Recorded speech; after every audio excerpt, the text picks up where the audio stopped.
बड़ा ही सुंदर प्रसंग है शबरी माता का। शबरी माता कौन है? पूर्व जन्म में एक राजा रानी थे। राजा रानी जो हैं गए प्रयागराज में स्नान करने कुंभ के मेले में। अब देखिए वहाँ पर जो रानी है वह सोचती कि मैं सत्संग में जाऊं, कथा सुनूं। राजा कहते नहीं, तुम रानी हो, तुम इस प्रकार नहीं जा सकती। तो कहते हैं उन रानी ने जब शरीर छोड़ा तब कहा, चाहे छोटे घर में मेरा जन्म हो लेकिन आपकी भक्ति प्रभु मुझे मिलना चाहिए। यही शबर जाति में प्रकट हुई और इनका नाम तो कुछ और ही होगा, लेकिन शबर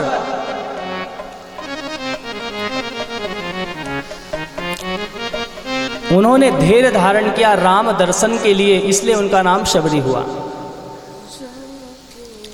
भील जाति में प्रकट हुई और कहते हैं कि एक बार जब इनका विवाह होने वाला था तो बहुत सारे पशुओं का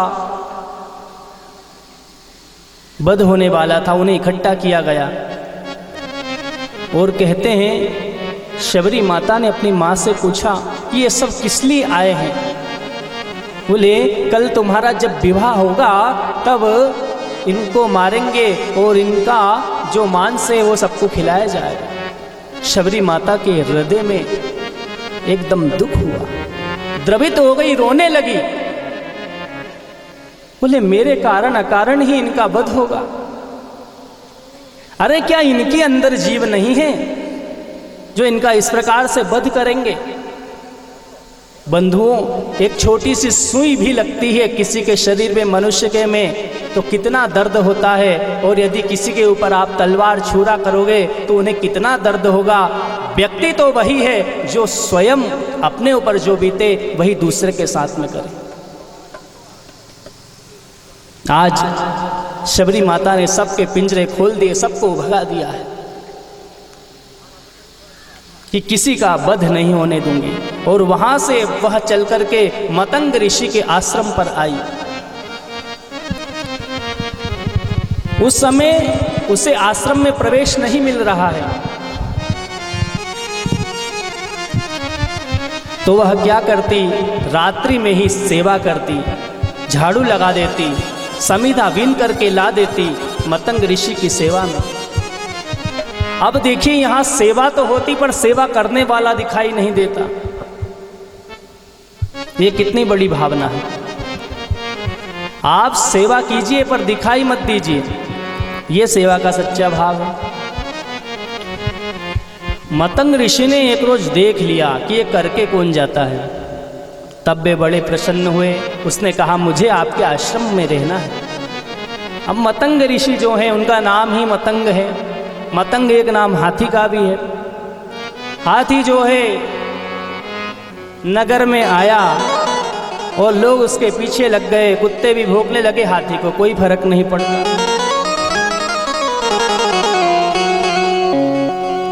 मतंग ऋषि के आश्रम में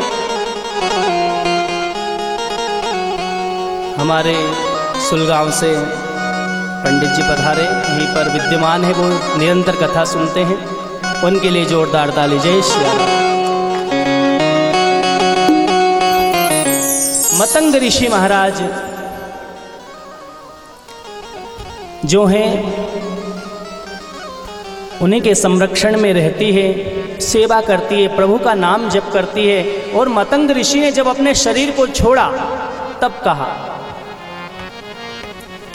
कि राम तुम्हारे यहाँ पर आएंगे, तुम प्रतीक्षा करना, वो राम जरूर आएंगे। शबरी इस प्रकार से बंधुओं, शबरी माता नित्य ही जाकर के वेरों का चयन करती है, लेकर के आती है, चक चक करके प्रभु के लिए रखती है। जिस रास्ते से मेरे राम आएंगे वो रास्ता रोज साफ करती है। बचपन से आज वृद्धावस्था आ गई, राम की राह देखते देखते हैं। शबरी सवार रास्ता शबरी सवारी रास्ता आएंगे राम जी। शबरी सवारी रास्ता आएंगे राम जी। शबरी सवारी रास्ता आएंगे राम जी।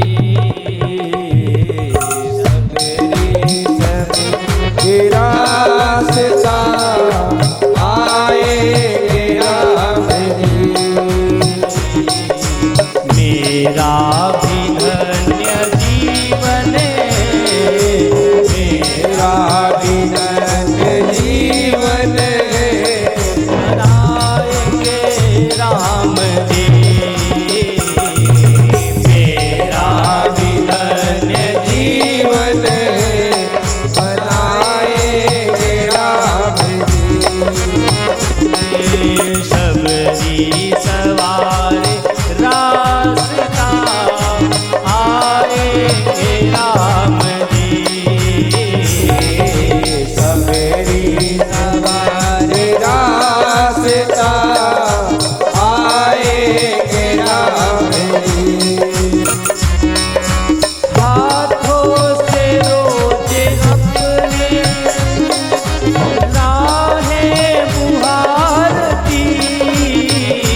लगे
रास्ता आएंगे राम जी।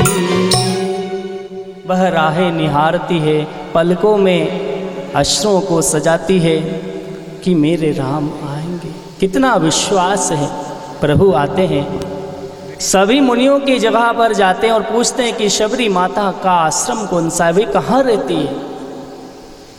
जैसे ही प्रभु आए हैं, प्रभु को देखकर वह निहाल हो गए। जैसे ही उन्होंने अपना परिचय दिया, पहचान गई कि गुरुदेव ने यही बताया है कि दशरथ जी के नंदन होंगे, उनका नाम श्री राम होगा। सुंदर भोग लगाया है, मीठे मीठे बेर प्रभु ने पाए हैं। शबरी माता ने कहा कि मैं तो अधम हूँ।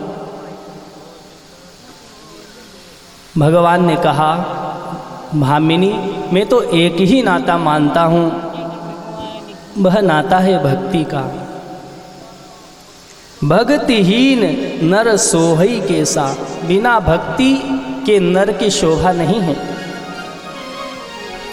और 9 प्रकार की भक्तियों का वर्णन करते हैं। पहली भक्ति है संतों का साथ हो गई। जब संतों का साथ होगा तो भगवान की कथा कीर्ति मिलेगी। दूसरी रति मम कथा प्रसंगा, दूसरी भगवान की कथाओं के प्रसंग में रति मने प्रेम होना चाहिए।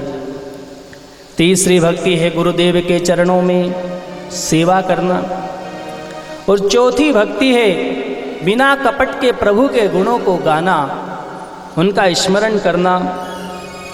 पांचवी भक्ति है मंत्र जाप मम दृढ़ विश्वासा, मंत्र जाप करना और दृढ़ विश्वास, प्रभु में अटल विश्वास होना चाहिए। यह 5वां भजन है। और छठा है दमशील विरति बहु कर्मा, दमन करना अपने मन को। और 7वीं भक्ति है सारे संसार को राम जी के रूप में ही देखना। और राम जी कहते मेरे से भी अधिक मेरे भक्त मेरे संतों को देखना। और 8वीं भक्ति जिस प्रकार से जो कुछ मिल जाए उसी में संतोष करना। और सपने में भी किसी और के दोषों को नहीं देखना कि इसमें क्या दोष है।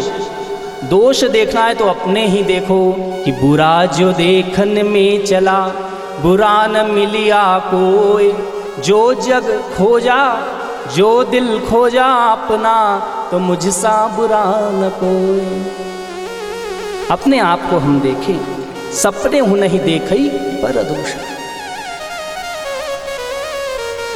अपने आप को देखें, सभी हम अपने आप को देखेंगे तो सभी के अंदर कोई दोष होगा ही नहीं।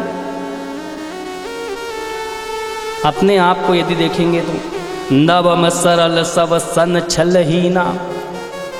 और नवी भक्ति एकदम सरलता होना, सरल हो जाना। मेरे भरोसे रहकर ना हर्ष करना ना शोक करना, सदा एक रस रहना। भगवान कहते हैं एक भी भक्ति यदि किसी के अंदर है तो उसके अंदर भी मैं रहता हूँ। ये तो 9 भक्ति है। 9 भक्ति शबरी तुम्हारे अंदर पूरी की पूरी है, इसलिए मैं तो तुम्हारे वश में हूँ। मेरे दर्शन का अनुपम फल यही है कि जीव ब्रह्म का रूप पा लेता है, अपना सहज रूप पा लेता है।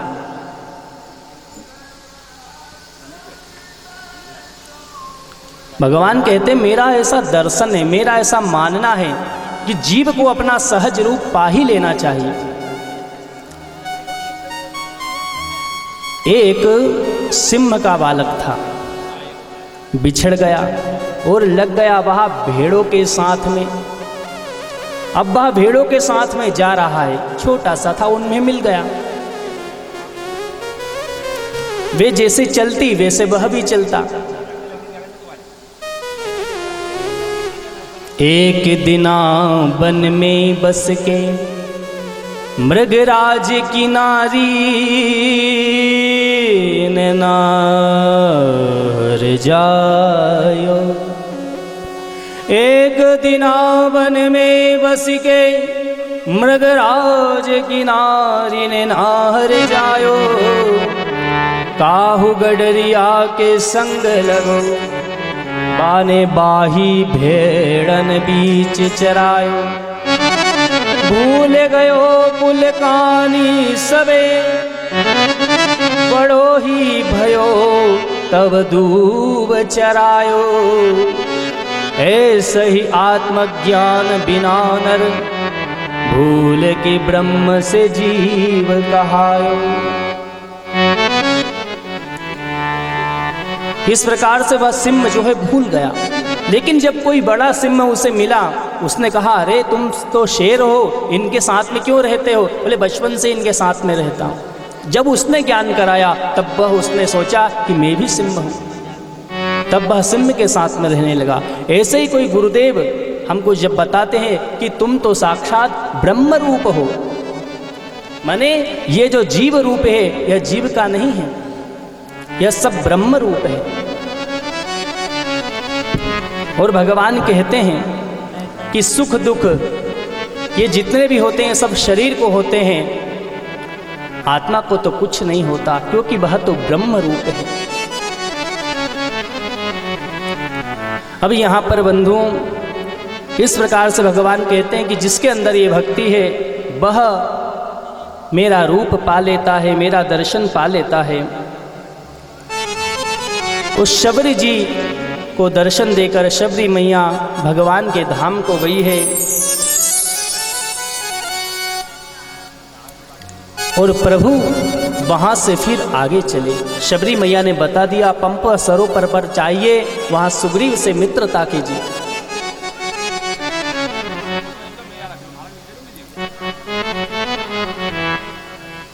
तीनों लोकों में कितने ही बार 56 भोग लगते हैं, नित्य भोग लगता है, पर भगवान का कहना है 7 द्वीप नवखंड में होते सदा ज्योना, केसवरी के विदुर घर तृप्त भयो द्वेवार। या तो मैं शबरी जी के यहाँ पर जो तृप्त हुआ या विदुर जी के यहाँ पर। विदुरानी ने केले के छिलके खिलाए थे। भगवान तो देखिए भाव के वश में है कि भाव का भूखा हूं मैं, भाव ही बस सार है। भाव से मुझको भजे तो भव से बेड़ा पार है। कि भाव बिन सुनी पुकारे मैं कभी सुनता नहीं। भाव बिन सुनी पुकारे मैं कभी सुनता नहीं। भाव से एक पुष्प भी दे तो मुझे स्वीकार है। कि बांध लेते हैं भक्त मुझको प्रेम की जंजीरों में। कि बांध लेते हैं भक्त मुझको प्रेम की जंजीरों में। इसीलिए होता है इस पृथ्वी पर मेरा अवतार। ये सब भाव की महिमा है। आपके अंदर कैसा भाव है, भगवान भाव देखते हैं। यदि हमारा अच्छा भाव है तो भगवान स्वीकार करेंगे। यदि किसी के पास में कितना ही धन वैभव क्यों ना हो, यदि उसके पास में भाव नहीं है तो फिर वह प्रभु को स्वीकार नहीं है। इसलिए जो भी कर्म करे हम भाव से करें, श्रद्धा के साथ में करें। सब कुछ तो परमात्मा का ही है, उन्हीं का दिया हुआ है। इस प्रकार से श्री रामचंद्र जी वहाँ से आगे चले, पंपा सरोवर के पास आए, नारद जी से मिलन हुआ। नारद जी ने पूछा, प्रभु संतों के लक्षण क्या है वह बताइए। और आज प्रभु की इस दशा को देखकर नारद जी रोने लगे कि मेरे ही कारण तो आप ये सब दुख उठा रहे। नारद जी से प्रभु कहते, आपके कारण नहीं, मैंने आपकी रक्षा के लिए ही ऐसा किया था। ये तो मैं अपने भक्तों को सुख देने के लिए लीला कर रहा हूं। पूछा, क्या है संतों के लक्षण? तो निज गुण श्रवण सुनत सकुचाही, पर गुण सुनत अधिक हर्षाही। अपने गुणों को सुनकर के सकुचा जावे और किसी अन्य के गुणों को सुनकर के हर्षित हो जावे, हर्षा जावे, यही गुण है। सदा मेरी लीलाओं का गान करे। इस प्रकार से भगवान ने संतों के लक्षण बताए और भगवान नारद जी से मिलते हुए फिर आगे चले।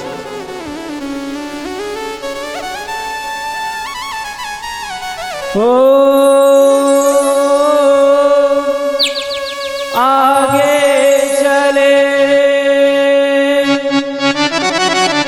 आगे चले बहुरी रघुराया,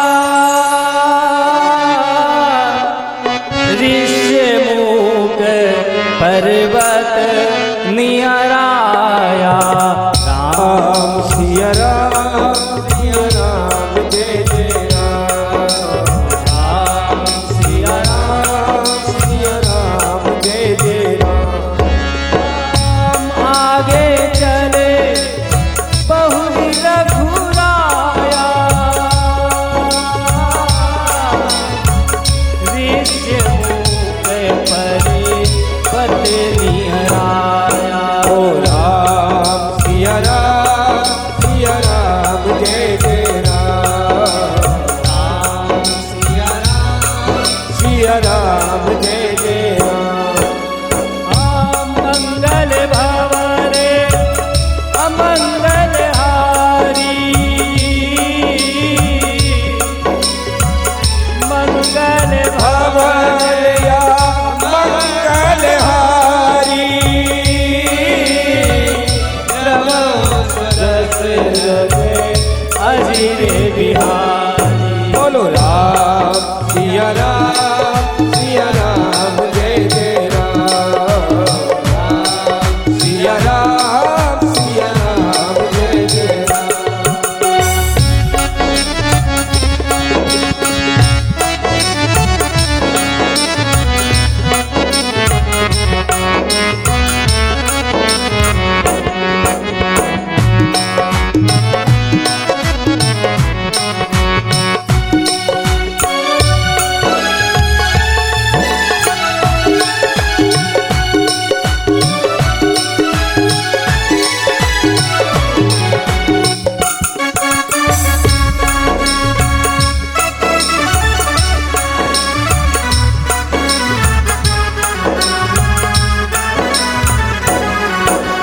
राम सिया राम जय जय राम। बोलो राम सिया राम, सिया राम जय जय राम। जेहि के जेहि पर सत्य स्नेहु,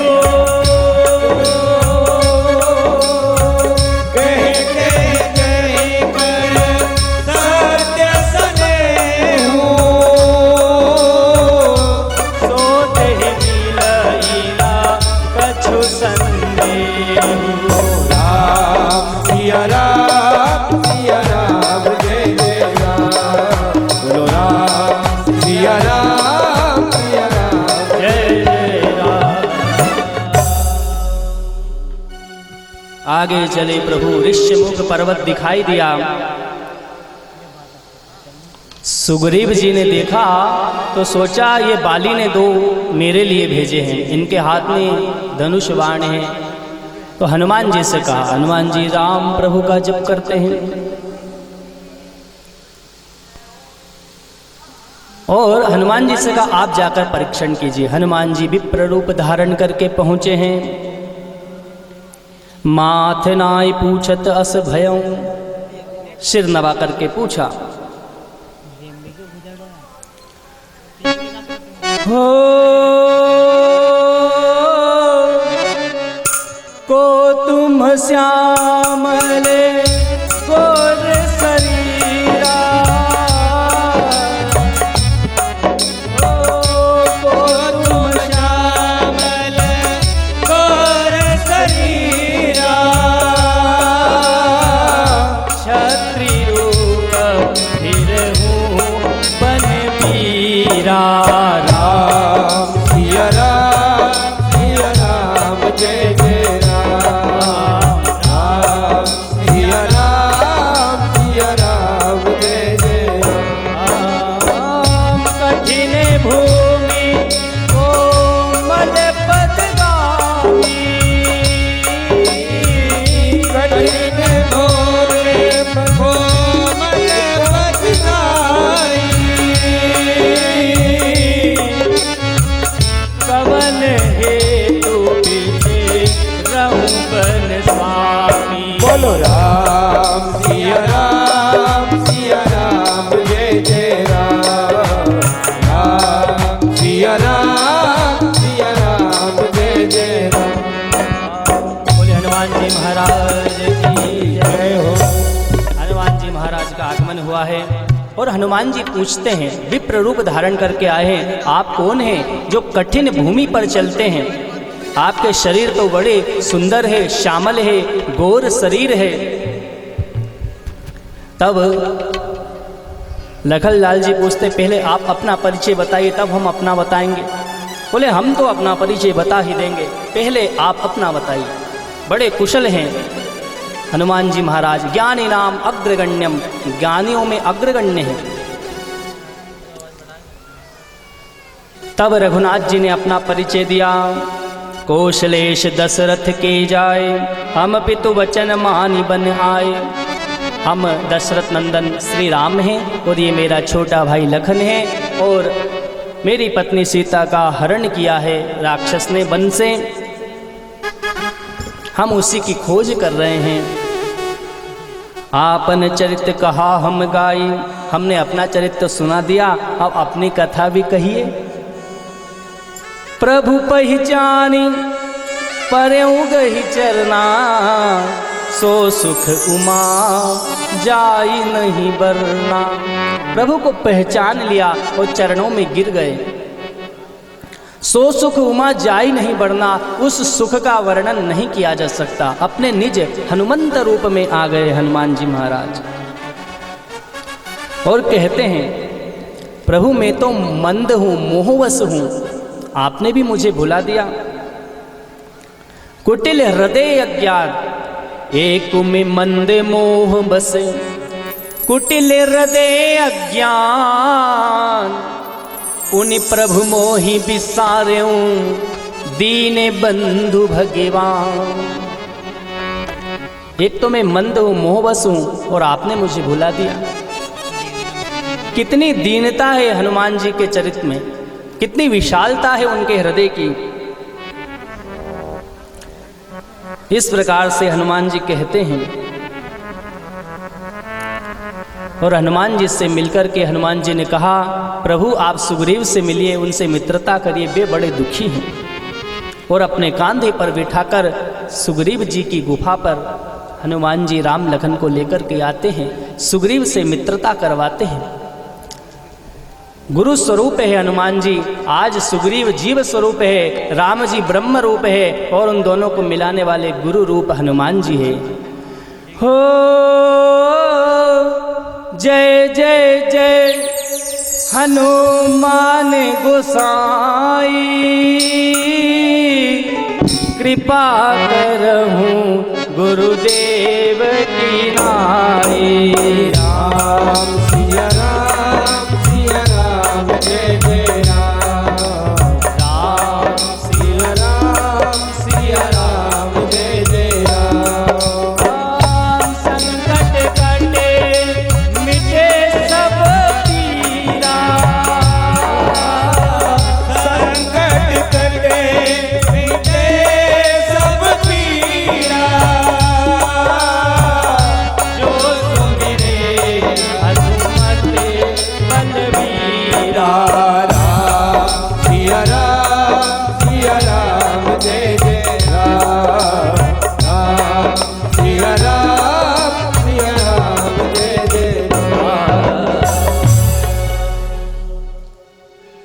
संकट सारे कट जाते हैं हनुमान जी का स्मरण करने से। तो बंधुओं, सुग्रीव की मित्रता हुई। सुग्रीव ने जो उसकी गति है सब सुनाई कि बाली ने किस तरह से मुझे अपमानित किया है और मेरा राज्य भी छीन लिया है, स्त्री को भी छीन लिया है। प्रभु ने कहा तुम सारे सोच का त्याग कर दो, मैं हर तरह से तुम्हारी सहायता करूंगा। सुग्रीव ने कहा प्रभु पहले हम माँ सीता को ढूंढ करके लाएंगे, फिर आप कुछ करिएगा। लेकिन प्रभु ने कहा नहीं, पहले उस दुष्टात्मा बाली का वध होगा। दुंदुभी अस्थि ताल दिख रहा है। सुग्रीव के मन में संशय है कि बाली का वध क्या प्रभु कर सकेंगे। तो दुंदुभी राक्षस की अस्थियों को बतलाया है। प्रभु ने एक ही बाण से उसे बहुत दूर फेंक दिया। 7 वृक्ष ताड़ के बतलाए हैं। बाली जब निशाना लगाता था तो एक वृक्ष पे निशाना लगाता था, एक ताड़ के वृक्ष पे, और प्रभु ने अपना धनुष लिया है, एक साथ ही सातों पे निशाना लगा दिया और सभी को अलग कर दिया। प्रभु के बल को देख करके सुग्रीव को बड़ी प्रसन्नता हुई। अब सुग्रीव युद्ध करने के लिए गया बाली के साथ में और ललकार लगाई, बाली आओ। बाली युद्ध करने के लिए चला है। सुग्रीव और बाली का बड़ा युद्ध हुआ। भगवान पीछे खड़े हुए हैं, लेकिन जब बहुत तरीके से हार गया सुग्रीव तब भाग गया। प्रभु जब बाद में मिले तब प्रभु से कहा प्रभु आपने उसे मारा क्यों नहीं? बोले तुम दोनों एक जैसे दिखते हो, मैं सोचता हूं तुम में सुलह हो जाए, मैं तो तुम्हारा विग्रह वीर बढ़ाना नहीं चाहता हूं। प्रभु वह बाली मेरा काल है। प्रभु ने अपने हाथ का स्पर्श कराया, सुग्रीव की सारी पीड़ा मिट गई और एक माला पहना दी। प्रभु ने लो पहनो जयमाल, ये जय की माला है, इसे पहना दी है।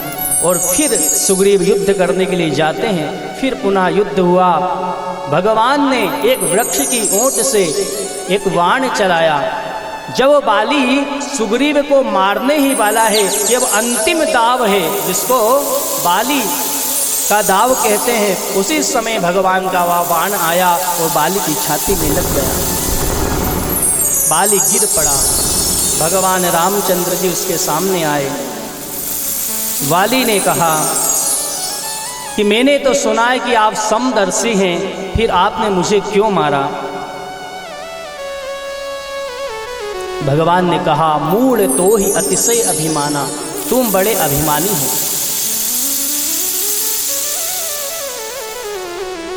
धर्म हेतु अवतरे हूँ गोसाई, मारे हूँ मोही व्याधि की नाई।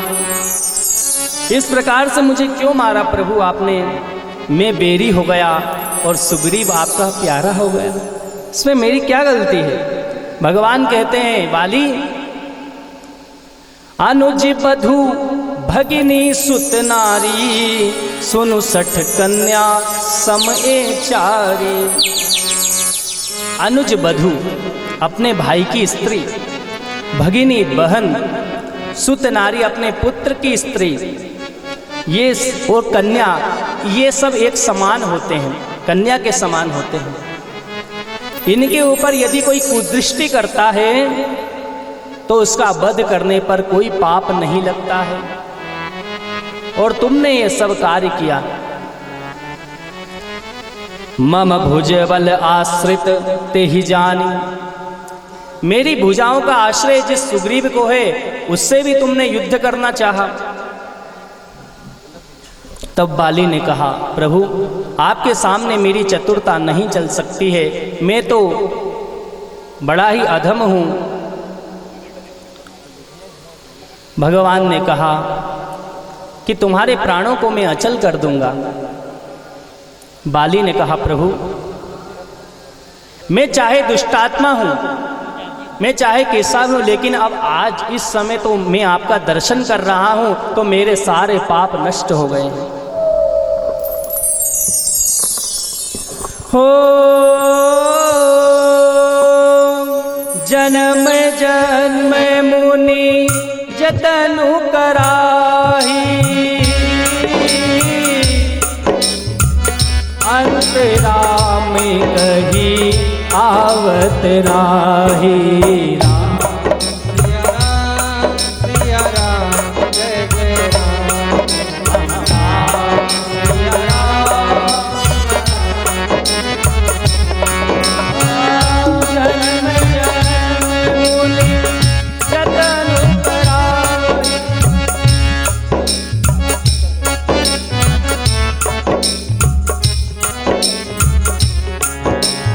ओ श्री राम जय राम जय जय रामा, श्री राम जय राम जय जय राम, राम सिया राम जय जय राम, राम सिया राम। पाली ने कहा है कि जन्म जन्म मुनिगण जन्म जन्म से आपके दर्शनों के लिए यत्न करते हैं। इसी चौपाई का एक अर्थ यह भी है, अंत राम कही आवत नाही। यदि अंत में राम नाम लेते हैं तो फिर आवत नाही, फिर इस संसार में वापस नहीं आते। जो निरंतर प्रभु का स्मरण करेगा वही तो अंत समय में भगवान का नाम ले पाएगा। इसलिए हम निरंतर जप करते हैं। भगवान ने बाली को निज धाम पठा दिया, अंगद को अपनी सेवा में लिया। तारा विलाप करने लगी और भगवान ने तारा का मोह दूर किया और कहा, छेते जल पावक गगन समीरा, छेते जल पावक गगन समीरा, पंच रचित आदि अधम शरीरा, पंच रचित आदि अधम शरीरा, छेते जल पावक गगन समीरा, जल पावक गगन समीरा, पंच रचित आदि अधम शरीरा, पंच रचित आदि अधम शरीरा। यह जो शरीर है वह 5 तत्वों से मिलकर के बना है। क्षिति पृथ्वी, जल पावक अग्नि, क्षिति जल पावक गगन आकाश, समीरा माने वायु। इन 5 तत्वों से मिलकर के यह शरीर बना है और यह अधम है। इसको तो एक ना एक दिन छूटना ही है। प्रगट सो तनु तब आगे सोवा। यह जो शरीर है भगवान तारा से कहते हैं यह तो तुम्हारे आगे ही है, फिर तुम किस लिए रो रही हो। और इसके अंदर का जो जीवात्मा है वह तो अमर है। उमा दारु जोशित की नाई, सब ही न चावत राम गोसाई। भगवान ही जो करना चाहते हैं जिस प्रकार से वह होता है। सुग्रीव को राज्य अभिषेक किया भगवान ने लखनलाल के द्वारा। सुग्रीव का राज्य हुआ। इधर बाली की अंत्येष्टि क्रियाएं हुई। बाली को भगवान ने निज धाम दिया और वर्षा ऋतु आ गई। प्रभु ने प्रवर्षण पर्वत पर निवास किया। वर्षा विगत शरद ऋतु आई। वर्षा बीतने के बाद में शरद ऋतु आई। वर्षा ऋतु का कैसा वर्णन है। बरसात हो रही है और प्रभु देख रहे हैं। घन घमंड नभगर जत घोरा, घमंड नभगर जत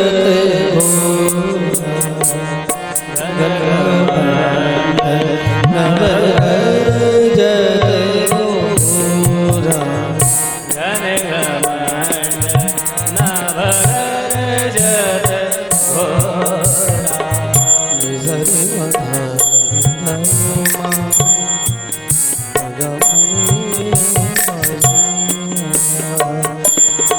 घमंडल कर जत प्रियाहीन डरपत मन मोरा प्रियाहीन डरपत मन मोरा धन धमल नवगत घोरा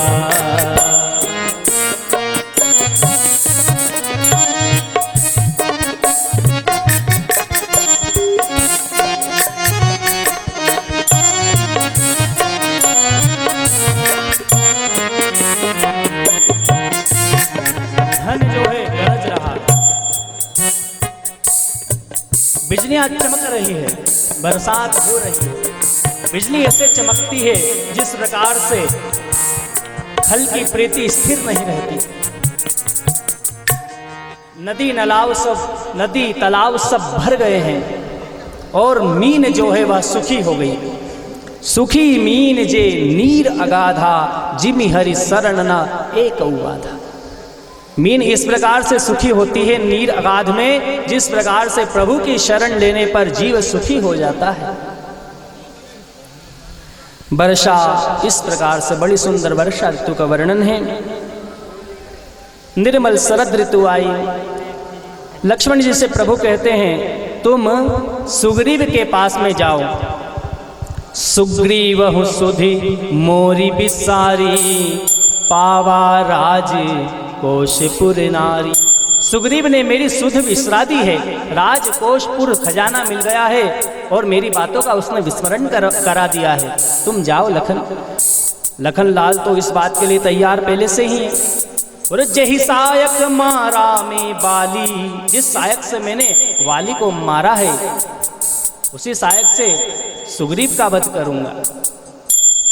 लखनलाल ने कहा ठीक है मैं अभी जाता हूँ। फिर भगवान ने कहा देखिए हमारा मित्र है, उसका वध नहीं करना है, केवल उसको भय दिखलाकर के लेकर के आना है, भय दिखलाना है केवल। लक्ष्मण जी जाते हैं और कहते हैं, बड़े क्रोधित है लखनलाल जी। सुग्रीव कहाँ है? बड़ी क्रोध की अवस्था में ढूंढते हैं। हनुमान जी को मालूम पड़ता है। फिर हनुमान जी किसी को इधर भेजते हैं, किसी को उधर भेजते हैं। सुग्रीव से कहते हैं कि तुम जरा दूर चले जाओ, सामने मत आना। तारा देवी आती है और तारा देवी लखनलाल को समझाती है, कहती प्रभु आप विराजमान होइए।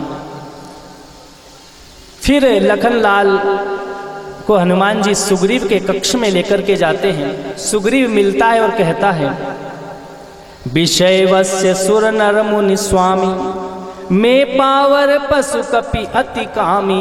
मैं तो पावर जीव हूँ, मैं विषय के बस में हो गया हूँ और मैं भूल गया प्रभु, मुझे क्षमा करिए।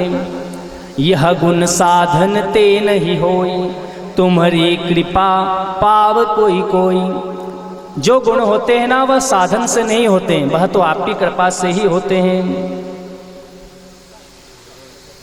इस प्रकार से लखनलाल जी सुग्रीव को लेकर के फिर राम जी के पास में आते हैं। राम जी से बड़ी क्षमा याचना की है सुग्रीव ने और अब सभी को भेजा है। दल के दल जाने लगे सीता मैया की खोज में। सारे दिशाओं में गए हैं, पूरब पश्चिम उत्तर दक्षिण। दक्षिण दिशा में अंगद जी जामवंत जी जाते हैं। वो पाछे पवन तने सिरुनावा, पीछे पवन तने हनुमान जी प्रणाम करते हैं। तब वो भगवान अपनी मुद्रिका देते हैं कि हनुमान जी ही कार्य करेंगे। चलते हैं, सभी से पूछते हैं। एक गुफा देखते हैं और गुफा में पक्षी आ रहे हैं, पक्षी जा रहे हैं। सोचा कि यहाँ जल होगा। बहुत दिन हो गए ढूंढते ढूंढते उस गुफा में प्रवेश किया। वहाँ एक देवी थी जिसका नाम है स्वयं प्रभा।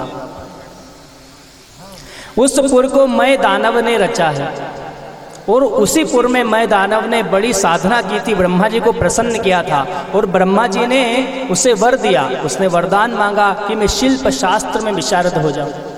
तब उसने शिल्प शास्त्र में विशारद होने का वरदान मांगा मैं दानव ने। और वहाँ वह हेमा नाम की स्त्री के साथ में रहता है। और हेमा जो है वह स्वयं प्रभा की सखी है। वे दोनों हेमा और मैं दानव तो वहाँ से चले गए। स्वयं प्रभा वहाँ रहती और प्रभु के गुणगान करती है। उस गुफा में हनुमान जी से वह मिली और उसने कहा तुम यहाँ जितना मन पड़े उतना यह सब फल रखें, सब आप पाइए। उन्होंने हनुमान जी ने कहा कि हम सीता मैया की खोज कर रहे हैं। स्वयं प्रभा ने कहा अपनी आंखें बंद करो। आंखें सभी ने बंद की। सब सागर के किनारे पर पहुंच गए। स्वयं प्रभा वहां से बद्रिकाश्रम चली गई। वहां सब बैठे हैं, सोचने लगे सागर के पार आ गए हैं, सागर के किनारे आ गए हैं, अब क्या किया जाए, यहाँ आगे कैसे बढ़ा जाए। और यदि वापस चले जाएंगे तो हमारा मरण निश्चित है, क्योंकि सुग्रीव महाराज ने कहा जो वापस आएगा वह मेरे हाथ से मरेगा। सब विचार कर रहे हैं आपस में। इतने में एक संपाति आया। जटायु के भाई का नाम संपाति। ये जटायु जी जो है ना वह अरुण के पुत्र हैं, जटायु और संपाति। इन्होंने कहा कि अब तो मरण निश्चित है। तब संपाति ने कहा देखो भगवान ने बहुत सारा भोजन दिया है आज तो। जब वह सामने आया तो वे सब आपस में विचार करने लगे। अब तो लगता है हमारा मरण निश्चित है। धन्य जटायु सम कोई नहीं। जटायु के समान और कोई धन्य नहीं है। जब ऐसा सुना तब संपाति ने कहा मुझे बताओ जटायु का क्या हुआ, उसने कौन सी गति पाई। तब जटायु की जो करनी है वह बताई।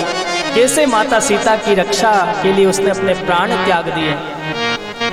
संपाति ने कहा वह मेरा भाई है।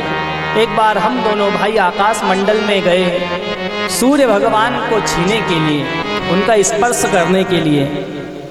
जटायु तो नीचे आ गया, लेकिन मैं अहंकारवश ऊपर जाता ही गया और मेरे पंख जल गए। फिर मैं नीचे आया, गिर पड़ा तो चंद्रमा नाम की मुनि ने मुझे बचाया। और उन्होंने कहा था जब रामदूत आएंगे, राम जी के सेवक आएंगे, तब तुम्हारे पंख वापस आ जाएंगे। और मेरे पंख देखो अब आ रहे हैं और तुम नहीं देख सकते हो, मैं देख सकता हूं। गीध ही दृष्टि अपार 100 योजन समुद्र के उस पार लंका नगरी में अशोक वाटिका के नीचे माँ सीता जी विराजमान है। जो इस समुद्र को पार करके जाएगा वह माँ सीता के दर्शन करेगा। गिद्ध ने कहा मैं वृद्ध हो गया हूं, मैं नहीं जा सकता। गिद्ध ने, संपाति ने अपने भाई की तिलांजलि दी। और इधर सब देखिए बंधुओं, सब विचार करने लगे। अंगद ने कहा मैं पार तो जा सकता हूं, लेकिन वापस आने में संशय है।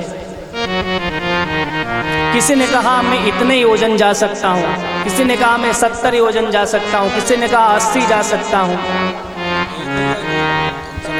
हनुमान जी महाराज बैठे हुए एक तरफ। जामवंत जी से किसी ने पूछा आप? बोले बलि बांधत प्रभु बाड़ेऊ, सो तनु बरनी न जाए। उभय घरी महादीनी सात प्रदर्श। जब भगवान ने बलि का वंदन किया तब मैंने 7 बार उनकी प्रदक्षिणा की। भगवान जब वामन से विराट बन गए थे, बलि के द्वार पर जब आए, वामन से विराट बन गए, उस समय जामवंत जी ने 7 बार प्रदक्षिणा की। कितने विराट होंगे भगवान, तब उस समय प्रदक्षिणा की। आप कहते अब तो मैं बूढ़ा हो गया, अब नहीं जा सकता इस सागर को पार करके। हनुमान जी महाराज के पास पहुंचे हैं हेलो चेक कहाँ रीछपति सुनु हनुमाना का चुप साधि रहूं सुन हनुमाना का चुप साधि पवन तनय बल पवन समान पवन समाना विवेक पवन तनय बल पवन समाना बुद्धि विवेक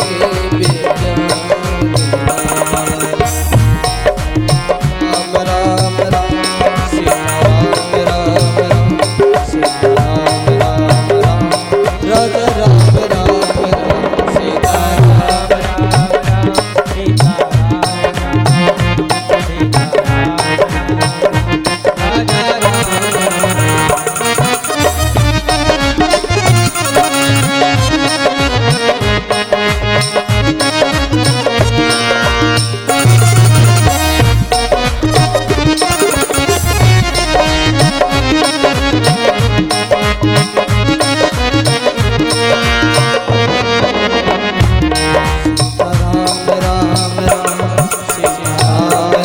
राम सीता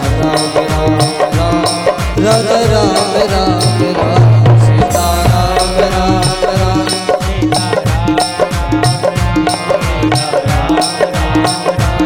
राधा राम राम।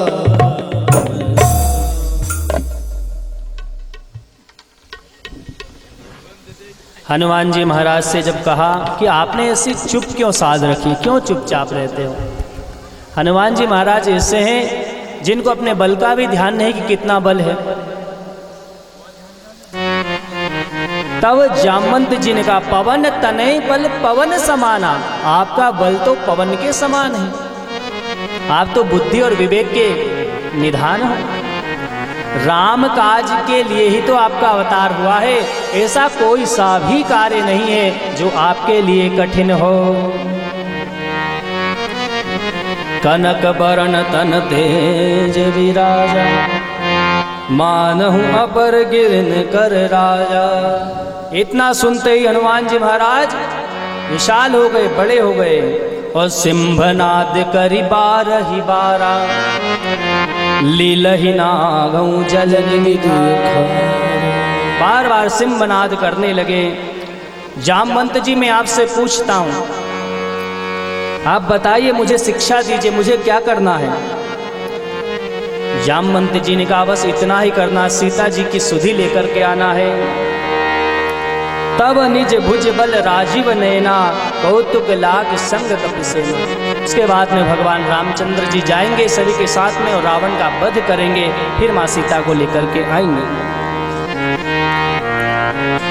भवभेष रघुनाथ जसु, सुनहि जे नर अरु नारी, तिनकर सकल मनोरथ सिद्ध करहि कृष्णारी।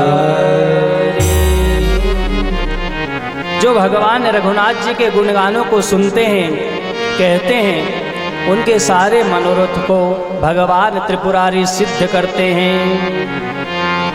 बोले सीता रामचंद्र भगवान की जय। कपिसेन संग संगार, राम सीतैया त्रिलोक पावन सुजस सुर, नारदास बखानी जो सुनत पद कहत समझत, परम पद नर पावहि, रघुवीर भोज मधु करता से तुलसी गावहि, कपिसेन संग संगारि।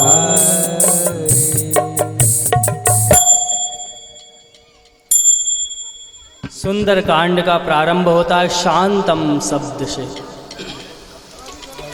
शांतम शाश्वतमप्रमेयमनघम् निर्वाण शांति ब्रह्मा शंभुभणीन्द्रसेव्यमनिशं वेदांत वेद्यम् रामाख्यं जगदीश्वरं सुरगुरुं मायामनुष्यं हरिं वन्देऽहं करुणाकरं रघुवरं गोपालचूडामणिं नान्यास्पृहा रघुपते हृदयेष्वति सत्यं वदामि च भवामि भक्तिं प्रयाच रघुपुङ्गवनिर्भरामि कामादियोषितं कुरु मां अतुलितबलधाम शैलाभदेहं रनुजवनकृशानं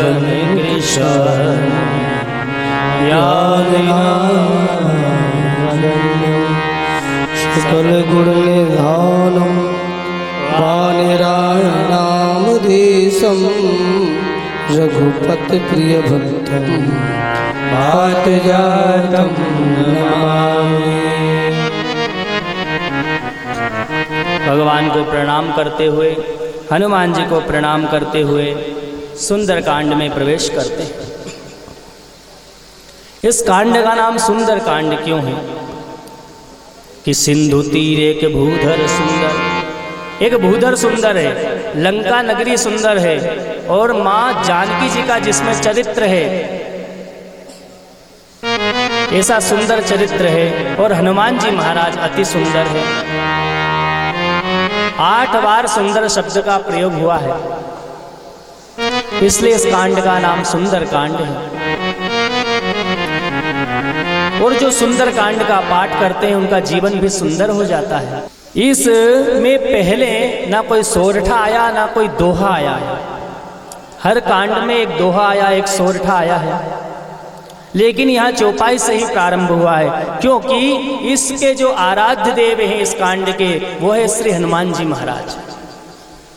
वो स्वयं ही सुमेरु के समान हैं, और सुमेरु को सुमेरु पर कहाँ रखें, इसलिए सीधे चौपाई से ही प्रारंभ है। जामवंत के बचन सुहाए, जामवंत के बचन सुहाए, सुनि हनुमंत हृदय तुझाए, तब लगी मोहि पर तुम भाई, तब लगे मोहि पर तुम भाई, सही दुख कंद मूल सही दुख कंद मूल पर खाए।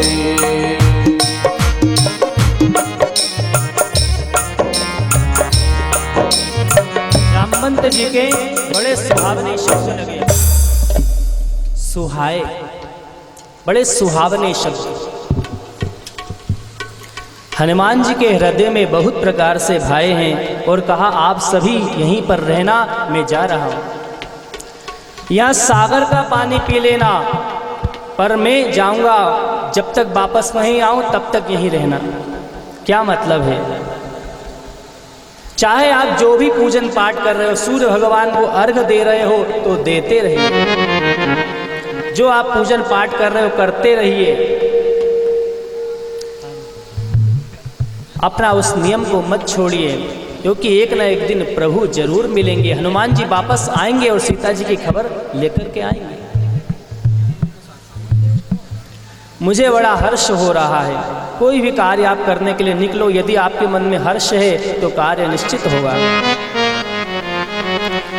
सिंधु के तीर पर एक बड़ा ही पर्वत है, उसके ऊपर हनुमान जी महाराज खड़े होते हैं।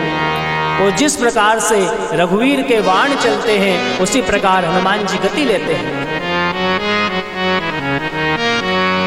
राम नाम के पंख लगा कर, राम नाम के पंख लगा, राम नाम के पंख लगा कर, राम नाम के पंख लगा कर, उड़ चल श्री हनुमान, उड़ चल श्री हनुमान।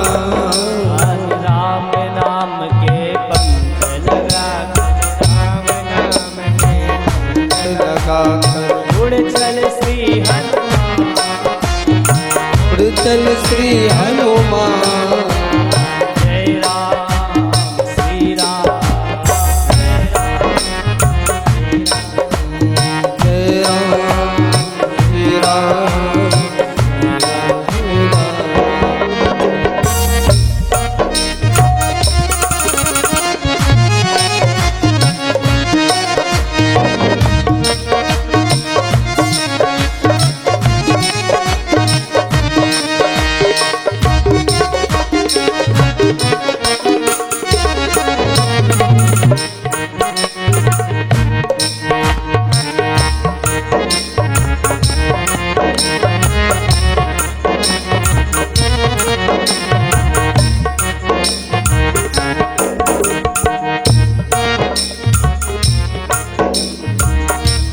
हनुमान जी महाराज चले हैं। एक मेनाक नाम का पर्वत आया।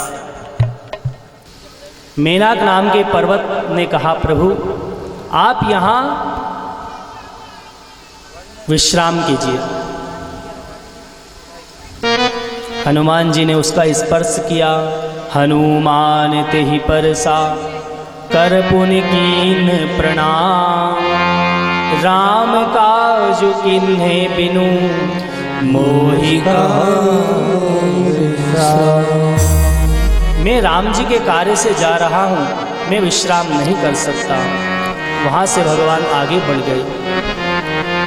देवताओं ने देखा तो हनुमान जी की परीक्षा लेने के लिए सांपों की माता सुरसा को भेजा है। वह हनुमान जी के मार्ग में खड़ी हो गई और कहती है, तुम यहाँ से आगे नहीं जा सकते हो, मैं तुम्हें खाऊंगी, मुझे भूख लगी है। आज देवताओं ने मुझे आहार दिया है। सुरसा ने अपना मुख बढ़ाया, हनुमान जी दूने हो गए।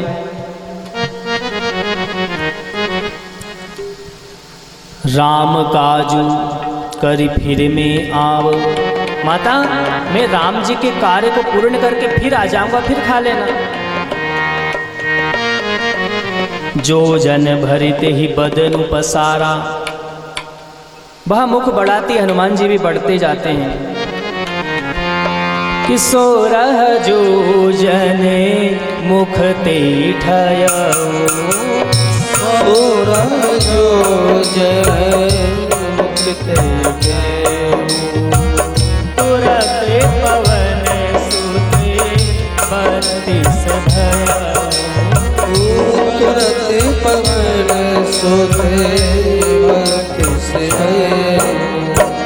जस जस सुरसा बदन बढ़ावा, जस जस सुरसा बदन बढ़ावा, तासु दूने कपि रूप दिखावा, तासु दूने कपि रूप दिखावा।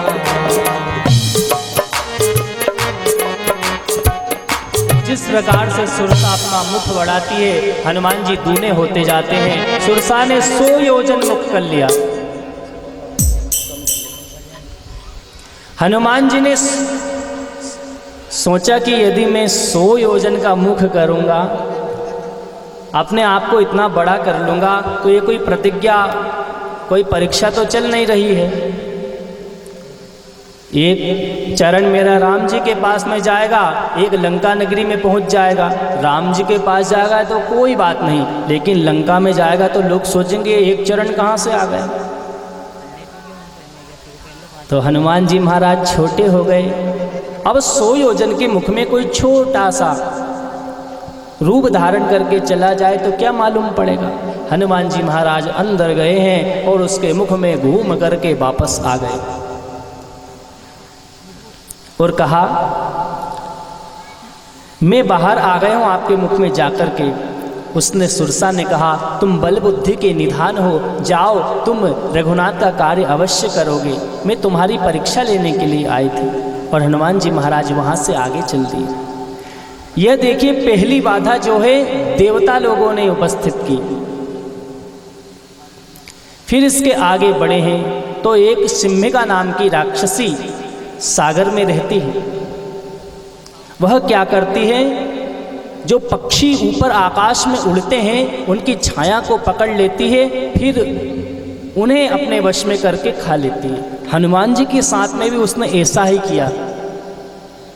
सोई छल हनुमान तह किन्हा, और उसके कपट को हनुमान जी जान गए। उसके पास में जैसे ही पहुँचे हैं और एक मुष्टिका का प्रहार किया और उसके प्राण पखेरु उड़ गए। वहां से हनुमान जी महाराज लंका नगरी पहुंचे हैं। वहां पर भी एक देवी है जिसका नाम है लंका। हनुमान जी अंदर जाने लगे, विचार करने लगे, छोटा सा रूप धारण करता हूं तब जाऊंगा।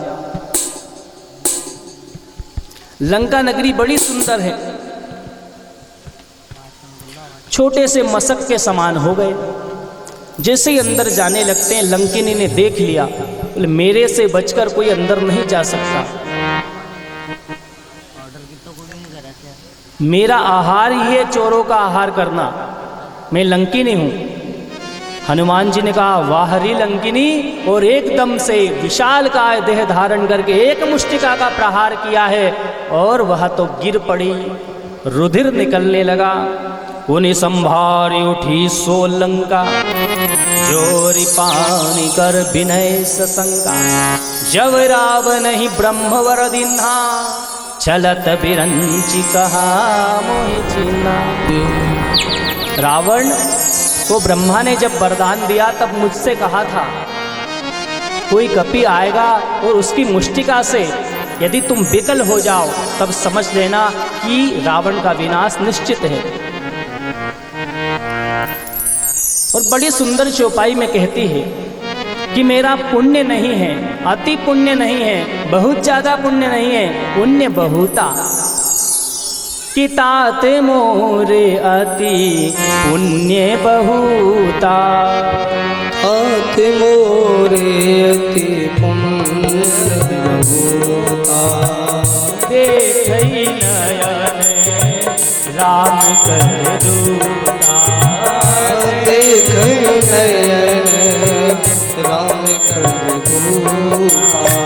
श्री राम जय राम जय जय राम। श्री राम जय राम जय जय राम। श्री राम जय राम जय जय राम। श्री राम जय राम जय जय राम। मेरा बहुत ही ज़्यादा पुण्य है कि मैंने आज राम जी के सेवक को देखा है। तात स्वर्ग अपवर्ग सुख, धैर्य तुलायक अंग। तूले न ताहि सकल मिली, जो सुख लव सतसंग। एक पलड़े पर स्वर्ग के सुख को रख दिया जाए, मोक्ष के सुख को रख दिया जाए, और एक पलड़े पर लव सत्संग, सत्संग के छोटे से भाग को, एक क्षण के सत्संग को भी रख दिया जाए तो भी उस सत्संग के सुख की बराबरी वह स्वर्ग का सुख नहीं कर सकता है। श्रीमद् भागवत जी में भी, श्रीमद् भागवत के जो श्लोक है उनका ही ट्रांसलेशन किया गोस्वामी जी ने। बहुत सारे 70% आपको मिलेंगे कि तुल्याम लवेनापि न स्वर्गम न पुनर्भवम भगवत संगी संगस्य मर्त्यानाम किमुताशिषः। सत्संग से बढ़कर और कोई सुख नहीं है। इसी अवसर पर हमारे मध्य में हमारे कांकरिया गांव के खाते गांव में जो रहते राज राजेश्वर शास्त्री जी महाराज बड़े ही रसिक कथा प्रवक्ता है। आप पधारे हैं, ऐसे सुंदर अवसर पर आपका बड़ा स्वागत, वंदन, अभिनंदन, तालियां बजाकर से स्वागत कीजिए। संतों का संग बड़ा ही निर्मल होता है। आज हनुमान जी का जब संग हुआ तो रावण के अन्न का जो रक्त था वह निकल गया और वह तो लंकिनी भी संत हो गई और आशीर्वाद दिया। क्या कहा है उसने? हो प्रवेशी नगर कीजे सब काजा, प्रवेशी नगर कीजे सब काजा, हृदय राखी कौशलपुर राजा। कीजे सब काजा, हृदय राखे कौशलपुर राजा। करल सुधारे को करहि विताई, गोपद सिंधु अनल सिद्धराय। सुधारी को करहि विताई, गोपद सिंधु अनल सिद्धराय। प्रवेशी नगर कीजे सब काजा, हृदय राखी कौशलपुर राजा। से नगर की जय सब काजा, हृदय राखे कौशलपुर राजा। आप प्रवेश कीजिए, हृदय में रघुनाथ जी को धारण कीजिए। आप जो भी कार्य करेंगे सब सफल होगा। बड़ी अद्भुत चौपाई है। आप किसी नगर में जाइए, कहीं पर भी जाइए, इस चौपाई का जप कीजिए। घर में भी अब जा रहे हैं तो इस चौपाई को गाते हुए जाओ। प्रवेशी नगर कीजिए सब काजा, हृदय राखी कौशलपुर राजा। भगवान की कृपा से विष भी सुधा के समान हो जाता है। अब हनुमान जी महाराज छोटे रूप में मंदिर मंदिर प्रति कर शोधा, इधर उधर ढूंढते हैं और लंका के जो भवन है वह भी मंदिर के समान दिखाई देते हैं। भवन एक पुनि दीख सुहावा, एक भवन दिखाई दिया। हरि मंदिर तह भिन्न बनावा, हरि मंदिर वहाँ भिन्न था। रामायुध अंकित गृह शोभा वर्णि न जाय, नव तुलसी का वृंदतः देखि हरस कपीरा। रामायुध अंकित गृह है। अपने घर के आगे राम जी का नाम लिखा हुआ है विभीषण ने। अब किसी ने सोचा कि लंका में रहे और राम का नाम, किसी ने ऑब्जेक्शन नहीं उठाया क्या? किसी ने कुछ बात नहीं कही का? तो कहते हैं कहा तो था।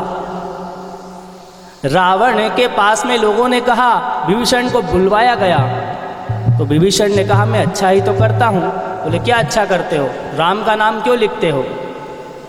बोले राम मने रावण और माँ मने मंदोदरी, तो दोनों आपका ही तो नाम लिख रखा है मैंने। रा कुछ इस तरह से लिखते हैं और माँ कुछ दूरी पर लिखते हैं। लोगों को लगता है कि रावण और मंदोदरी का नाम लिखा है, पर विभीषण तो राम जी का नाम लिखते हैं। रामायुध अंकित गृह, धनुष बाण का चिन्ह है, तुलसी का विरवा है। हनुमान जी विचार करते हैं लंका तो निशाचरों की नगरी है, यहाँ पर सज्जन का निवास कैसे? ऐसा मन में तर्क करते हैं। उसी समय विभीषण जी जागते हैं, राम नाम का स्मरण करते हैं। सोचा है राम नाम का स्मरण कर रहे हैं, कोई साधु है, इनसे मुझे प्रीति करना चाहिए। विप्र रूप धारण कर लेते हैं, विभीषण से मिलते हैं। मुझे ऐसा लगता है कि आप कोई रामदास हो, मेरी बड़ी प्रीति हो रही है आप में। तब हनुमान जी ने सारी राम कथा कह दी। विभीषण ने कहा, मैं भी उन्हीं प्रभु के दर्शनों के लिए राम का नाम जप कर रहा हूँ। आप इस लंका नगरी में कैसे रहते हो? बोले, जिस प्रकार से दांतों के बीच में जिह्वा रहती है, उसी प्रकार से मैं इस लंका नगरी में रहता हूँ। क्या प्रभु मुझे भी अपनाएंगे? हनुमान जी ने कहा, प्रात ले जो नाम हमारा, जो हमारे प्रातः काल नाम लेता है उसे आहार नहीं मिलता है। इस चौपाई का क्या अर्थ है? तो कहते हैं हनुमान जी महाराज ने हमारा कहा है। हमारा माने हमारा बंदर भालुओं का नाम। हनुमान जी का महाराज का नाम तो आप कभी भी लीजिए, किसी समय में भी लीजिए, आपको खूब भरपेट भोजन मिलेगा, आहार मिलेगा। हनुमान जी महाराज जो हैं इसलिए कह रहे हैं क्या, ताकि विभीषण को विश्वास हो जाए, विभीषण जी को विश्वास हो जाए। फिर कोई कहेगा कि हनुमान जी जो है सुबह सुबह भगवान रामचंद्र जी की सेवा में रहते हैं। अरे हनुमान जी महाराज तो एक नहीं अनेकों रूप धारण कर सकते हैं, क्योंकि वो तो पवन पुत्र हैं, अनेकों रूप धारण कर सकते हैं। वो प्रभु की सेवा में भी रहते हैं और अपने भक्तों की रक्षा भी करते हैं। सूरदास जी ने कहा, मौसम कौन कुटिल खल कामी। तो क्या सूरदास कुटिल हो गए, खल हो गए, कामी हो गए? ये तो भक्त की दीनता होती है कि वो अपने आप को छोटा मानता है। विभीषण ने युक्ति बताई, वह स्थान बतलाया जहाँ माता सीता जी का निवास है। हनुमान जी वहाँ पहुँच गए, वृक्ष के ऊपर चढ़ गए। रावण आया और रावण ने सीता जी से कहा कि एक दिवस में यदि मेरी बात तुम नहीं मानोगी, एक मास में मान लेना, यदि उसके बाद में भी नहीं मानी तो इस चंद्रहास से मैं तुम्हारा वध करूँगा। रावण चला गया, चंद्रहास लेकर के दौड़ता है तो मंदोदरी ने रोक दिया है। आज सीता मैया अश्रुपात करती है और त्रिजटा से कहती है, त्रिजटा मुझे कहीं से अग्नि ला दो।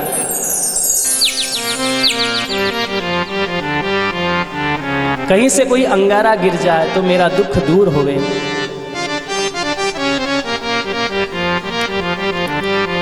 उसी समय हनुमान जी महाराज राम जी के गुणगान को गाने लगे।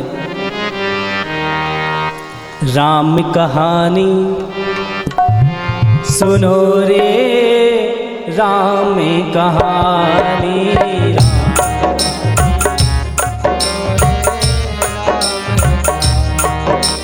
राम कहानी सुनो रे, राम कहानी,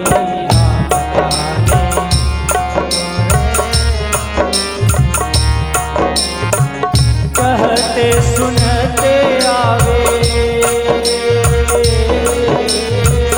कहते सुनते आवे, अखियों में पानी। राम कहानी सुनो रे, राम कहानी,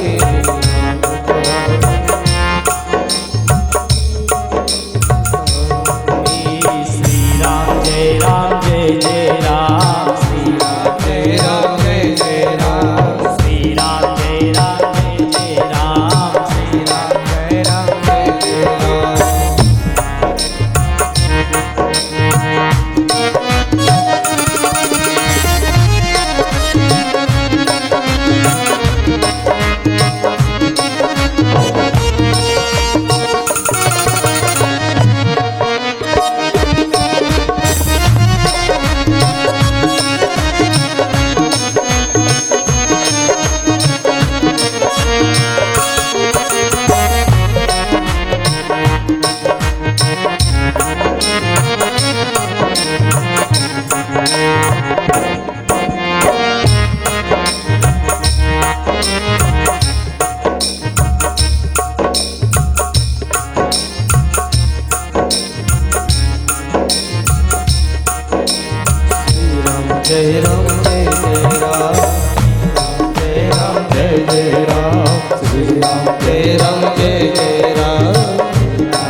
पूरी राम कथा सुनाते हैं। दशरथ के राज दुलारे, कौशल्या के नैनों के तारे। दशरथ पुत्र श्री रामचंद्र जी का अवतार हुआ और फिर उन्होंने शिव जी के धनुष का भंग किया। सीता जी से विवाह हुआ, फिर वहाँ से अयोध्या आए, फिर उनका वनवास हुआ। फिर वनवास होने के बाद में खल वेश भिक्षु का धर के रावण ने सीता जी का हरण कर लिया और श्री राम ने मोहि पठायो, मैं रामदूत बनायो। श्री राम ने मुझे भेजा है, मैं राम जी का सेवक हूँ और ये मुद्रिका लेकर के आया हूँ। सीता मैया ने कुछ नहीं कहा। क्यों? क्योंकि रावण भी ऐसी ही बात कहता है। वह भी कभी कभी राम जी के गुणों का बखान करने लग जाता है। जब हनुमान जी रोने लग गए, अश्रुपात होने लगा, तब सोचा ये अश्रु कहाँ से गिर रहे हैं। उसी समय हनुमान जी महाराज ने मुद्रिका नीचे छोड़ दी। सीता मैया ने सोचा अंगारा गिरा है, उसे एकदम हाथ में लिया। राम नाम से अंकित वह मुद्रिका, सोचा है कोई माया से तो नहीं रची जा सकती है। बोले कौन है इसे लेने वाला, मेरे सामने प्रकट हो जाओ। हनुमान जी प्रकट हो गए और हनुमान जी ने अपनी सारा परिचय दिया, अपनी सारी कथा बताई। प्रभु का मैं सेवक हूँ, रामदूत मैं मातु जान की, सत्य शपथ करुणा निधान। ये करुणा निधान नाम जो है ना, सीता जी ही बोलती है, करुणा निधान। और वही नाम को हनुमान जी जानते हैं, इसलिए समझ गई सीता मैया ये कोई अंतरंग सेवक है। नरवान रही संग कहूँ कैसे, कैसे नर और वानरों का संग हुआ। हनुमान जी ने सारी कथा बतलाई। आपके विरह में प्रभु दुखी हैं और वे आपको यहाँ से लेकर के जाएंगे। तो क्या सभी कपि तुम्हारे समान है? बोले नहीं। हनुमान जी ने अपना विकट रूप बताया माता सीता जी। सीता जी के मन में भरोसा हुआ, फिर छोटा रूप धारण कर लिया और कहते माता ये इसमें हमारी कोई बड़ाई नहीं है। प्रभु प्रतापते गरुड़ ही, खाई परम लघु व्याल। प्रभु के प्रताप से तो छोटा व्याल भी, छोटा सर्प भी गरुड़ जी को खा सकता है। ऐसा वचन सुन करके सीता मैया बड़ी प्रसन्न हुई। अब कृतकृत्य भयौ में माता, और उन्होंने आशीर्वाद दे दिया। क्या आशीर्वाद दिया है गोस्वामी जी लिखते हैं, अजर अमर गुण निधि सुत हो, करहु बहुत रघुनायक हो।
अजर अमर होने का आशीर्वाद दिया है, अष्ट सिद्धियों को प्रदान किया है।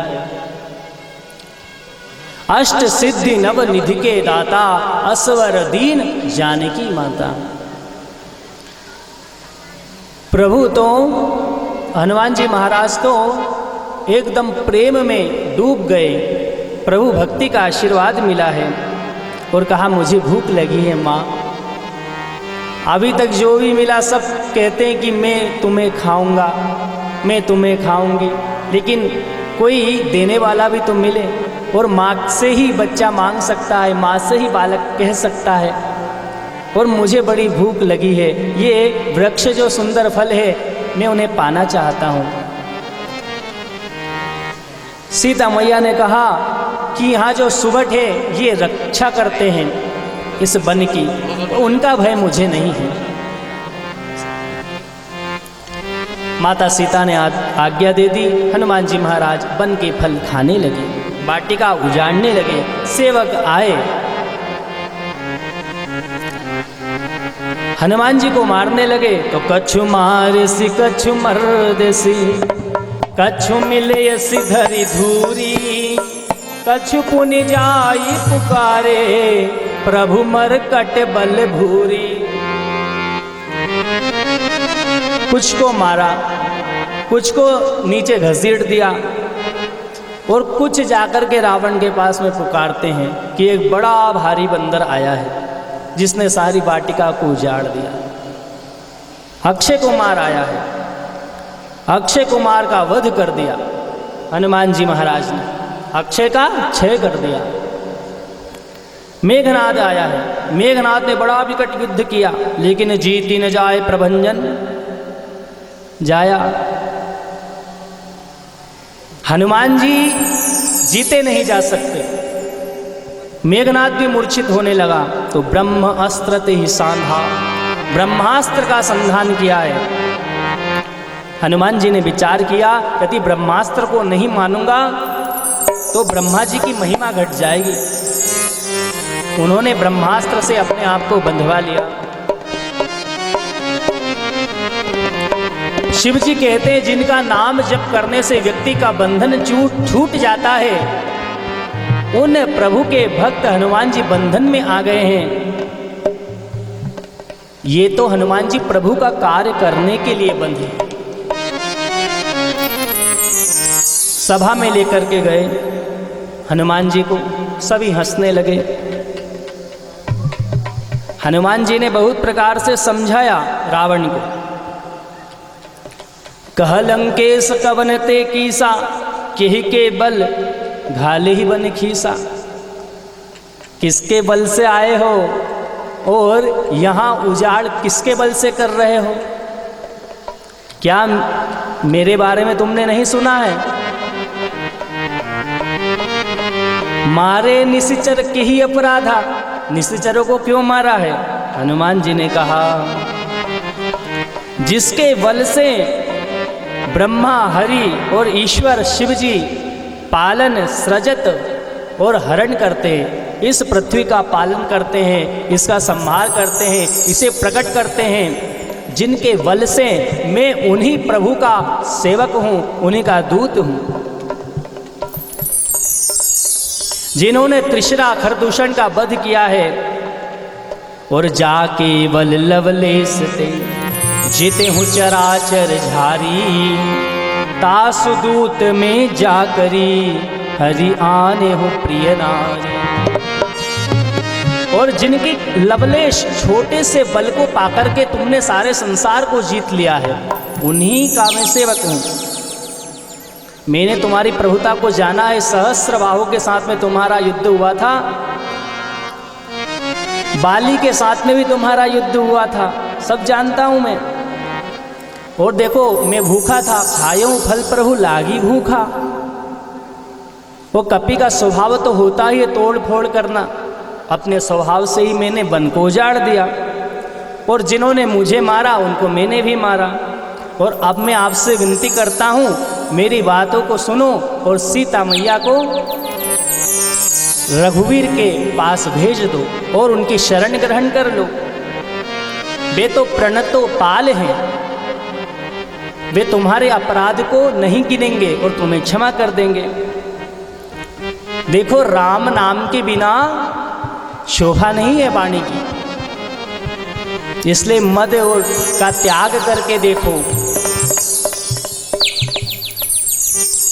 बहुत हितकारी वचन कहे हनुमान जी ने, लेकिन रावण बोला बिहसी महाभिमानी, ये तो महाभिमानी है। हंस करके कहता है मिला हम ही कपि गुर बड़ ज्ञानी। अरे गुरु भी मिला तो यह कपि। मृत्यु निकट आई खल तो ही, तेरी मृत्यु अब निकट आ गई है जो मुझे शिक्षा दे रहा है। हनुमान जी ने सोचा बता तो अच्छा रहा हूं, लेकिन ये उल्टा समझ रहा है। बोले इसके प्राणों का हरण कर लिया जाए। उसी समय विभीषण आते हैं और विभीषण ने कहा दूत को मारना नीति के विरुद्ध है, कुछ और दंड दिया जाए। रावण ने कहा कुछ और दंड देंगे। कपि के ममता पूछ पर सब ही कहूँ समुझाई, तेल बोरी पट बांधि पुनि पावक देहु लगाए।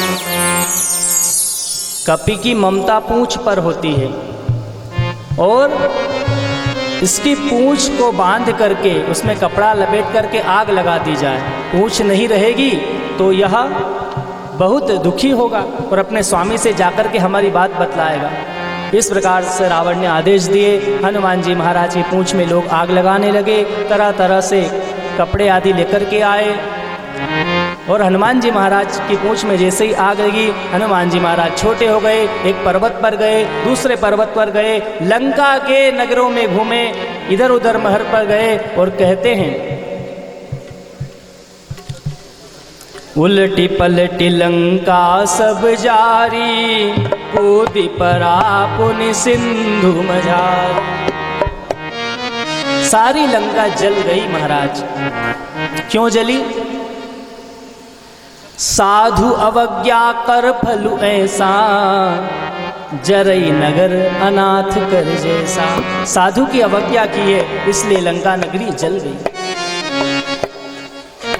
पूंछ को बुझा करके हनुमान जी महाराज माता सीता के पास में आते हैं।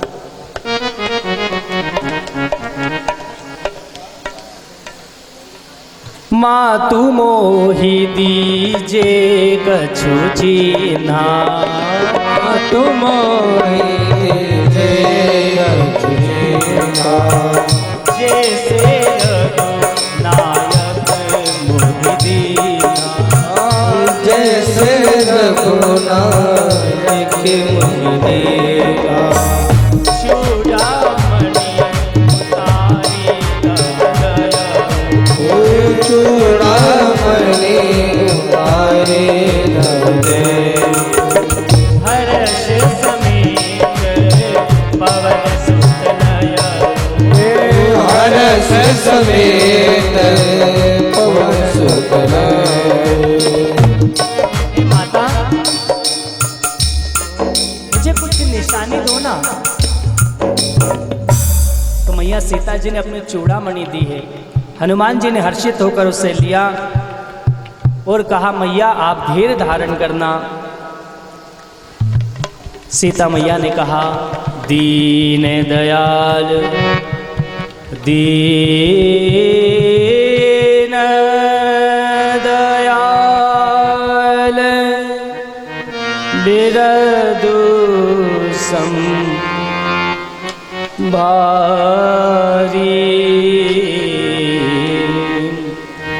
हरहु नाथ मम संकट भारी।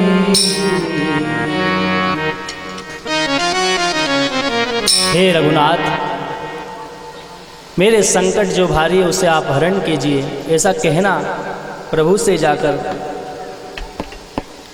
हनुमान जी महाराज वहाँ से सिंधु के इस किनारे आते हैं। सारे वानर बड़े प्रसन्न हैं, अंगद जी बड़े प्रसन्न हैं। फिर सभी मिलकर के वन में गए, वहाँ के फल खाए और जो सुग्रीव का बगीचा है उसे उजाड़ने लगे। सेवक गए सुग्रीव के पास में। सुग्रीव ने कहा ये बड़ी सुंदर बात है, शायद सीता मैया की सुधि लेकर के सब आ गए हैं इसलिए प्रसन्न है।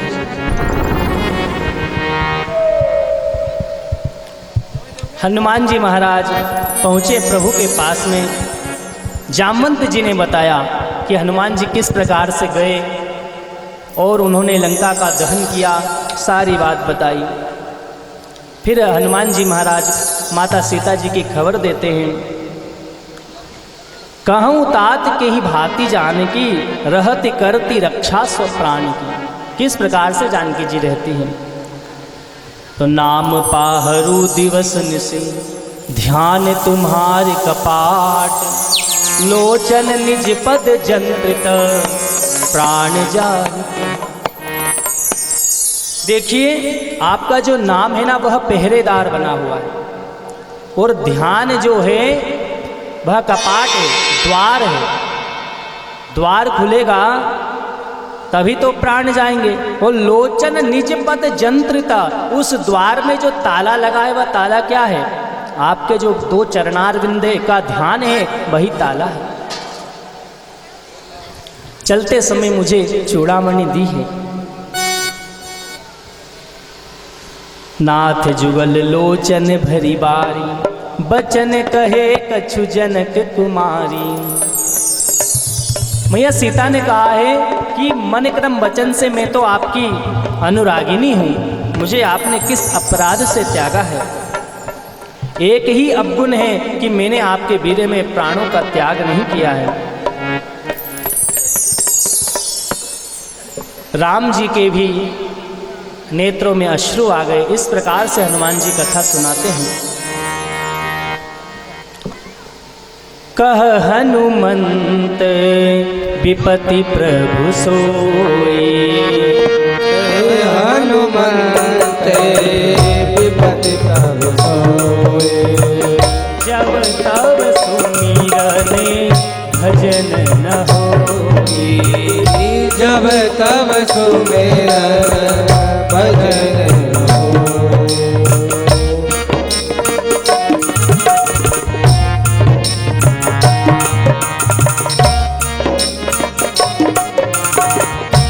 श्री राम जय राम जय जय राम, श्री राम जय राम जय जय राम।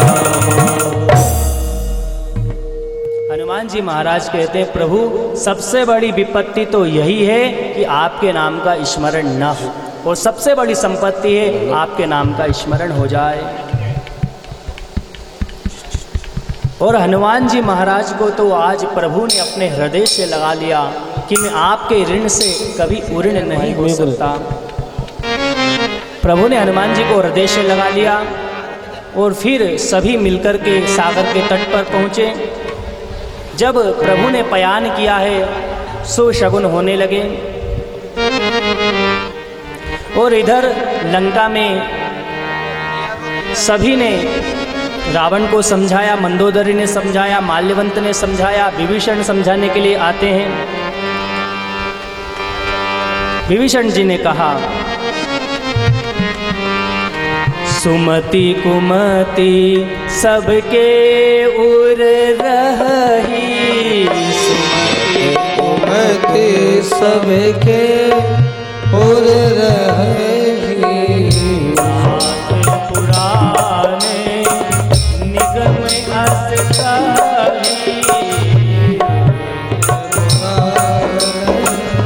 निगम अस्थाई।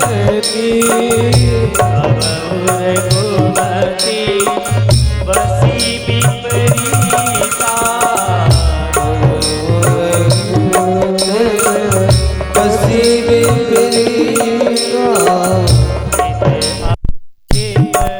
मानव रिपु प्रेता, अनहित मानव रिपु प्रेता।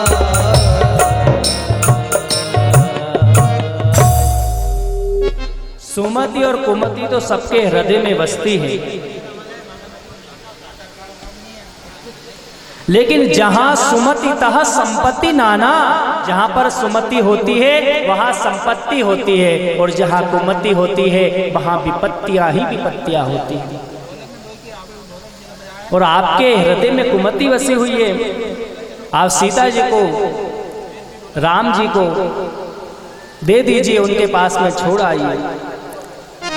जब प्रभु के गुणगान गाने लगे विभीषण, तो एकदम चरण प्रहार किया है।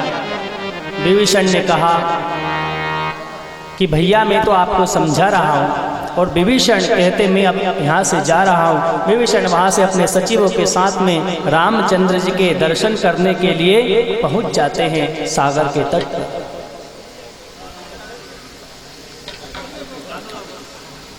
सुग्रीव ने खबर पाई कि कौन आए हैं, बोले विभीषण। किसी ने बतलाया कि रावण के भाई हैं। सुग्रीव से भगवान ने कहा कि उन्हें लेकर आ जाइए। विभीषण को लेकर के आए हैं। खल मंडली बसहु दिन राती, सखा धर्म निभई के ही भांति। तुम यहाँ पर क्यों आए हो? बोले प्रभु मैंने रावण को बहुत समझाया, लेकिन वह मानता ही नहीं है, मैं आपकी शरण में आया हूँ। कि सकृदेव प्रपन्नाय तवास्मीति च याचते, अभयं सर्वभूतेभ्यो ददाम्ये तत्प्रतं मम। भगवान श्रीमद् वाल्मीकि रामायण में कहते हैं, जो एक बार भी मेरे शरण में आ जाता है फिर मैं उसकी रक्षा अवश्य करता हूँ। सगुन उपासक परहित निरत नीति दृढ़ने, ते नर प्राण समान मम जिनके द्विज पद प्रेम। सगुन उपासक, परहित में रहने वाले, और जिनका द्विज माने ब्राह्मणों के चरणों में प्रेम है, ऐसे नर मुझे बड़े प्रिय लगते हैं। और देखिए उसका तो तिलक कर दिया प्रभु ने। भगवान का दर्शन बड़ा अमोघ है। सुग्रीव ने कहा ये अब क्या कर रहे हो? अभी तो हम लंका पहुंचे ही नहीं, आपने पहले ही तिलक कर दिया। बोले ये तो बाद में जानेंगे लोग कि ये कहाँ के राजा बनेंगे। मैंने कह दिया है तो ये अवश्य ही राजा बनेंगे।